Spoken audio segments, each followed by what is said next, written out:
If not, I'll be texting my son. Federalist society, which is bankrolling, and in back of this effort to push history backwards, which can't be done. You cannot push history backwards. History goes forward.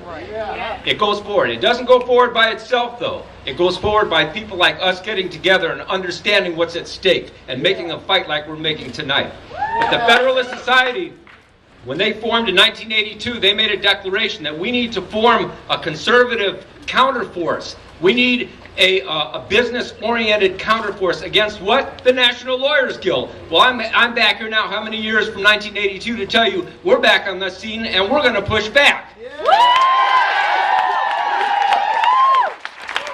So the fact of the matter is that I'll frankly admit, we let them get this far, and we should not have. These people have had a plan, and they're deadly serious about that plan, okay? And it goes beyond just the issue of fairness and diversity on campus, because they know it's a myth. They know that the facts, that so-called facts and figures they're coming up with are mythology. They know that they're not accurate. So we have to ask ourselves, what's really going on here? What is it they're really trying to accomplish here, okay? And I think part of it, and all you got to do is look at who's bankrolling these guys, which includes the Koch brothers foundation, that you all know supported Governor Walker and was out there to bust our unions.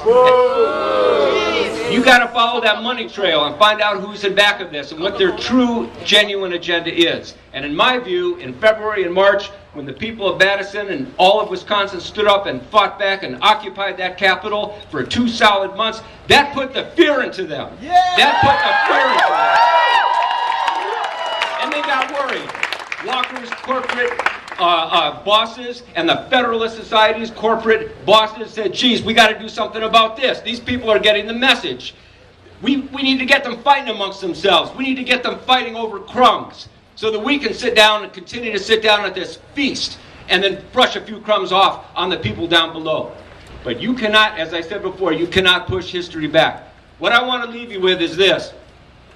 These people are very, very serious.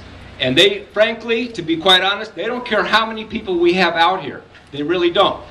They didn't care that we had 200,000 people marching around the Capitol, did they? They persevered and they accomplished a big chunk of their agenda. So if we're going to win this fight, we're going to have to plan, we're going to have to strategize and treat it like a war, because it is a war. It's a war against not just what's happening here on campus, not just against diversity, but it's a war against the American people. Because they talk a lot about colorblindness and equality. What about the inequality of the distribution of wealth in this country? What about the inequality between the wages that are paid to women and are paid to men in this country? How about the inequality of access to medical care, where there's hundreds of thousands of people who die in this country because they don't have equal access to that medical care? They don't care about that inequality, do they? And finally and ultimately, the inequality that they want to enforce is the inequality of they're on top and we're on the bottom. But today is an inspiring meeting, but I want to assure you that the National Lawyers Guild here in Madison, we want to work with you, strategize with you. It isn't just a legal fight, as important as the legal fight is. As important as it is, and we got to win that legal fight. We got to meet whatever challenge these guys bring. And this guy can show up down here tonight and debate, but it isn't just a debate.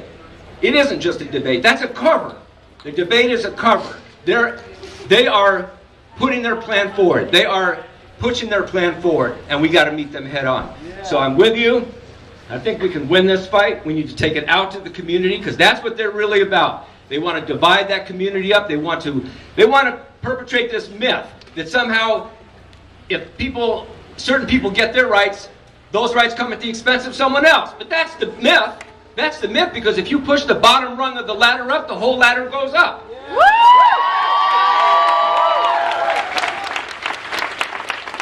This has always been the strategy of the ruling class in this country, to try to foment these kind of divisions and break that bottom rung of the ladder.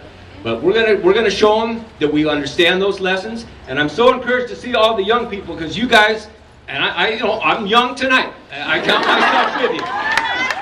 But if you look at history, who led the fight in the South? Who led the Greensboro sit-ins?